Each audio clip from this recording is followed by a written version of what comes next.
Hello and welcome to ELL Plus with me, Njoki Coleman. And me, Efah. Our headlines this week. NHS cuts in Croydon lead to the closure of a woman's only mental health care ward. A promotional film is produced by students in Tower Hamlets to raise awareness of mental health issues amongst young people.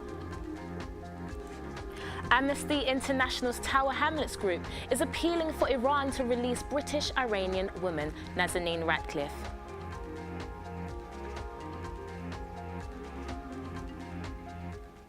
Foxley Lane, the mental health unit for women in Croydon, is set to close. The decision was made earlier this week by the governing body, the Croydon Clinical Commissioning Group. They said it was due to financial pressures. Our reporter Vicky Tseng attended the meeting and finds out more about alternative options for the women. Supporters are upset and feel defeated by the decision to close Foxley Lane. Very, very distressing. I'm aghast actually at the decision because Foxley Lane has been a secure and safe haven for my daughter over many years. Foxley Lane was the first topic on the meeting's agenda, and the decision was made in just 13 minutes. Agree with the recommendation to decommission Foxley Lane's women's unit. The governing body happy to take that decision. The governing body said the decision was taken because the local NHS is facing heavy financial pressure. They are required to balance their budget by 2019. We've had to look at efficiency savings of up to 18.4 million this year, and then next year we're having to get efficiency savings up to 30 million. To ensure current users still have the access they need, a new 14-bed ward for women is to open this spring at Bethlehem Hospital. Home treatment is another possible option. I used home treatment recently and they do not provide benefits advice, they do not provide housing advice, they haven't got the staff, they haven't got the time and they're seriously swamped. Although the decision has been made and alternatives proposed, those who support Foxley Lane are not going to quit that easily. We're not going to give up yet. The way the consultation was presented, it seemed the Croydon CCG had already made their mind up from the beginning that they wanted to go ahead with closure, but we still felt it was important to show there is opposition. The Save Foxley Lane Women's Mental Health Service campaign is still in action. They are calling for more support on Twitter and are encouraging Croydon residents to write to their local GP and MP. Vicky, Tseng, Croydon, ELL Plus. It's believed that 1 in 4 of us will suffer from a mental health issue at some point in our lives. With figures showing young people are most at risk, is enough being done to support those in need? Our reporter Vicky visited school pupils in Tower Hamlets who have created a short film to raise awareness and challenge the stigma surrounding mental health. Okay. This is a clip from the I Am Me campaign video created by students at Swanley School. This pupil is acting out signs of distress, but the symptoms of mental health are very real. The project focuses on promoting mental health awareness amongst young people. It's often described as one of the last medical taboos.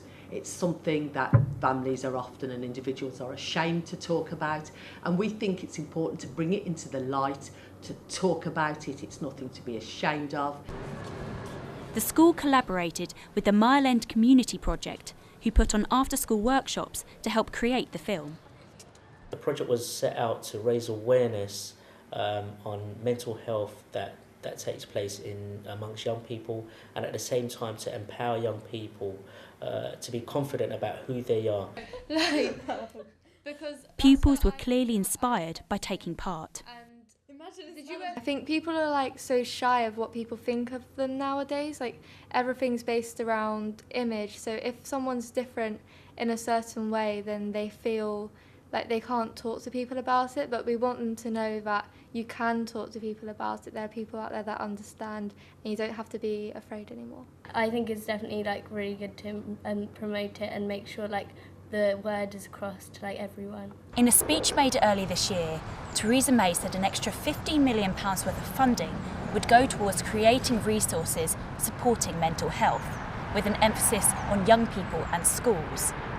With Tower Hamlets being one of the areas in the UK with the highest number of mental health cases, will more services available mean more is being done to prevent, nurture and treat those seeking help? Mind is one of the leading charities in offering advice and support to those seeking mental and emotional help. How is a service like this important in the local community? A charity like Mind within the local community is crucial to the support people get in terms of like social income, in terms of like the relevance to other organizations. It cannot be discounted and you cannot look at it in any way that is irrelevant. With schools such as Swanley promoting mental health and talks of future reforms, for young people, the time to talk has never been more present. Vicky Double, Tower Hamlets, ELL+. A vigil was held in front of the Iranian embassy on Monday evening in support of a British-Iranian mother imprisoned in Iran, Nazanin Radcliffe. Amnesty International Tower Hamlets Group was there to support the campaign by offering letters written by local people calling for her release. Efah reports. Free Nazanin, a campaign bringing awareness to a British-Iranian mother who was detained in Iran. It has been 10 months since Nazanin and her 2-year-old daughter Gabriella were taken away by the Iranian Revolutionary Guards. Nazanin's husband, the extended family and members of Amnesty International had gathered at the Iranian embassy for a candlelight vigil. Christmas was hard in that we were trying to get a home for Christmas and didn't manage it. And now we've got this trial and we're waiting to see what's going to happen with the trial. And obviously we're here today trying to present a letter to President Rouhani, who's the President of Iran, just to ask him to do what he can just to bring this to a close as soon as possible. The letter was delivered to the Iranian embassy to renew the call for Nazanin's release, along with cards of hope written by locals in the chance that she will be able to read them. Is it possible for me to deliver a letter to President Rouhani? Rebecca Dallison, the Urgent Action Coordinator from Amnesty International, said, Tower Hamlets write to Boris Johnson and their local MPs, putting pressure on our decision makers to raise the case with Iranian authorities. The embassy has not issued a statement regarding the candlelight vigil. Many have gathered here in support of Nazanin and Gabriella's freedom in Iran. However, tweets made by Amnesty Tower Hamlets to Boris Johnson and Theresa May have been ignored. The family had this to say. There's been quite a bit of interaction with the Foreign Office, not really personally with Theresa May or Boris Johnson. Tobias Ellwood is the Minister for Foreign East, the Middle East, that has been in contact with you guys. Yes. I'll leave that over to you as to how much you find him helpful. They're very, very cautious in what they tell us. Basically, really all they've told us is it's been raised at the highest possible levels, raised frequently every time they get a chance to, and they're working on it. But what they're doing, we haven't been told. Attendees reflected their support and prayers in a diary in the hope that Nazanin would read them when she returns. Efah, ELL+. The Mayor of London, Sadiq Khan, has extended the toxic smog alert to 8 London boroughs. This week, City Hall warned air pollution was at levels that are dangerous to public health. The Mayor declared London's dirty air is a public health emergency. Our reporter Niels Jacob Muir has been investigating London's pollution problem to find out what can be done to reduce the amount of toxic particles. London, the big smoke. This smoke kills almost 10,000 people every year, according to City Hall. Although political initiatives to improve air quality in London have been implemented, experts fear it's not enough. Air pollution measurement stations, like this in New Cross and several hundred others, are scattered around London. They measure pollution levels every hour. but New Cross Road isn't the worst polluted street in London. This month in central London, some streets exceeded their annual pollution levels in the space of just 1 week. Details of pollution levels are available on local council websites. But wherever you live, the reason for the pollution is the same: diesel engines. In 2003, the congestion charge was introduced. It helped a little, but critics say more can be done. Improving conditions for bikes is viewed by many as an important weapon in the fight against pollution. Marcus Blanchard is the owner of Pedal It. They sell and repair bikes in Lehigh Road in Lewisham. Some of his customers are commuters and they worry about road safety. Obviously, it'd be nicer to see certain things being introduced into London. I think that it has a long way to go before air pollution can actually be reduced to a sustainable level as what I think would hope for. But anything that actually helps to promote cycling. If you can make roads easy for people to actually go through, I think more people would take cycling on. There's lots of lobbies like the London Cycling Campaign, which are always behind that and just trying to get roads safer, making better routes where cyclists can actually travel through. And I think if they can all get together and work with them, then yeah, I think it would be a massive improvement. Sadiq Khan recently proposed a £750 million investment in cycling infrastructure, which City Hall claims will bring London's investment up to the level of the Netherlands and Denmark. You know, I think everyone could add their own thoughts into what Sadiq Khan should be doing with that money. Maybe like saying once a day, no cars allowed on the road. Not practical, but it would be nice to say no cars on the road and get all the cyclists out. But you know, I think summer's day and plan well ahead and have sunshine. That's what you need.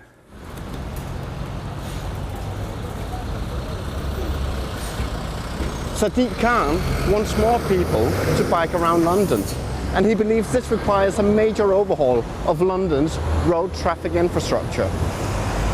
And it might be part of the solution, because more bikes means less cars. But there are other ways of going about this as well. On Oxford Street, pollution levels have gone down since new electrical buses replaced the old diesel ones. So, if city planners manage to convince us to take the bike instead of the car, maybe London won't be the big smoke anymore. Neil Chakamu in New Cross, ELL+. Now, you may know that this program is produced in conjunction with our local news website, East London Lines, ELL as we call it. It is a unique project undertaken by Goldsmiths journalism students. Our reporter, Trina John Charles, joins us now to give us an update on what stories the website has been covering. Thank you, Njoki. So, as you've been made aware, the MATVJ students are covering the East London Lines website. There's been some really good content this week. The main stories at the moment is the outcry over the Foxley Lane closure, which you've heard about previously in the programme, the free Nazanin vigil outside the Iranian embassy, and the story about Lewisham Hospital, which is facing intense increasing demand. We've also had some other stories, one being a charity in Hackney, which uses leftover food to provide meals for the homeless. That charity is actually cooking that food with the leftover donations and serving it to some MPs later on today.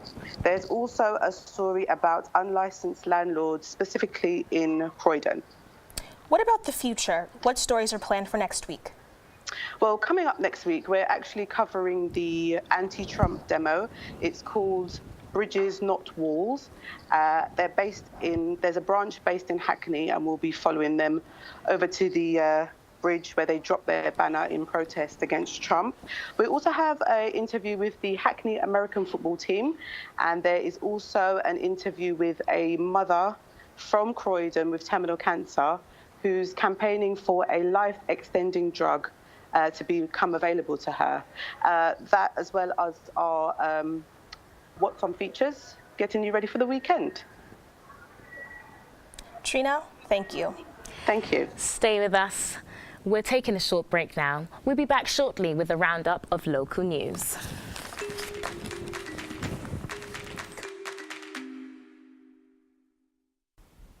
Welcome back to ELL Plus with me, Anna Efah, and Njoki Coleman. Now it's time for the local news with Vicky Double. Thank you, Anna. First, some positive news for South London's commuters. ASLEF, the train drivers' union, has suspended next week's Southern Rail strikes. The strikes on Tuesday, Wednesday and Thursday would have once again caused complete cancellation of Southern's train services, causing more misery for 300,000 commuters. ASLEF offered to suspend the strikes if Southern Rail agreed to fresh talks involving the Trades Union Congress. Those talks take place today, the outcome yet to be seen.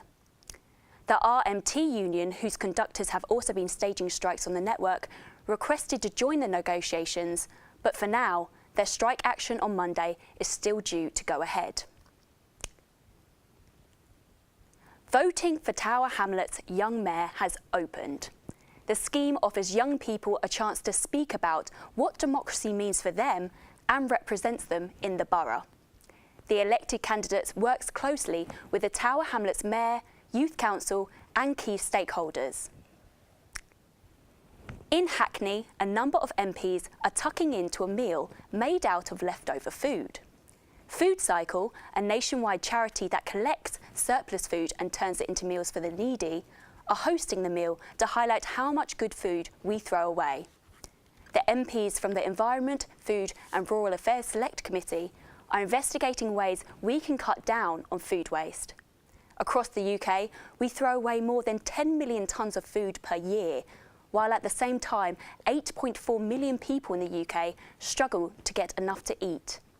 Speaking to one of East London Line's reporters, Jim Fitzpatrick, MP for Poplar and Limehouse, said the issue of food waste is obscene and that they were keen to find a solution. That's all for local news. Back to you, Njoki. Thank you, Vicky. You may think vegan chicken is a contradiction in term, but a restaurant in Hackney claims to be the world's first vegan fried chicken shop. The Temple of Hackney in Hackney Central has found a 100% vegan way to recreate fried chicken. Trina John Charles reports on the new culinary craze. Fried chicken, 100% vegan, and apparently the world's first of this kind. Where else would you expect to find such a thing than in the hipster hub of Hackney? The Temple of Hackney replicates the taste of fried chicken using a wheat gluten called seitan. The opening weekend was hugely popular, with scores of people queuing in the rain to sample some seitan snacks. It does actually taste like chicken. Like it tastes better than chicken. Most vegans go vegan not because they don't like the taste of meat. They do it because they see what happens to animals, they see what's happening to the environment, they see what it does to your health, and I guess it's kind of, when you balance all those things up, some people think that, it's not really worth it. Although some locals may still be trying to fathom the idea, the success of the restaurant is undeniable. I signed the lease, and then the next day in the daylight when we're coming around, I was like, oh my God, it's a butcher. But, it's fine. People kind of get a kick out of it, and it's interesting, so we're just kind of going with it at this point. The month of January has become known as Veganuary, and the chicken substitute is also proving popular with non-vegans. I've been vegan for 1 year, and my friend is too, and we brought 2 of our non-vegan friends to try it as well. It's the best vegan food I've tasted so far. And one thing we're finding is that there isn't enough vegan places, so when we go out to eat, Kieran can't eat. And then you just have to get a salad, and then we feel sorry for him. So now, we're taking him into consideration, we're going to vegan places. That's love. Real love. Seitan snacks are firmly on the menu in Hackney, and given the success of the restaurant, we may see more temples springing up all over the country. Trina John Charles, Hackney, ELL Plus. That's all from us. Thank you for watching ELL Plus. We'll be back next week.